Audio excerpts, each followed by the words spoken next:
J'étais à la recherche d'une pièce de commedia dell'arte. Je me suis dirigé vers Monsieur de Pourceaugnac et que j'ai appelé une méchante comédie. J'en ai fait une adaptation, ce n'est pas le texte intégral. Une méchante comédie parce que le fond est très intéressant et très différent de la plupart des farces ou des comédies de Molière. Monsieur de Pourceaugnac, qui en fait est un bourgeois provincial de Limoges, arrive à Paris et on a l'impression qu'il arrive à un pays étranger. Ce pays-ci est un peu sujet à caution. Il a mauvaise réputation. Alors méfions-nous et garde l'œil.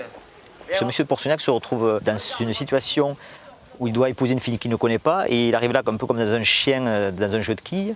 Et c'est une victime, c'est vraiment une victime d'un complot qui est élaboré par un arlequin. Donc on retrouve un personnage de comédia. Il tombe là vraiment dans un guet-apens, c'est vraiment un guet-apens.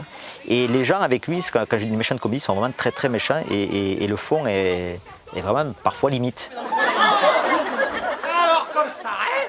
Tu te souviens plus du propos? Je voulais une commedia dell'arte, mais je me suis dit, poussons le bouchon encore plus loin. C'est le carnaval à Paris.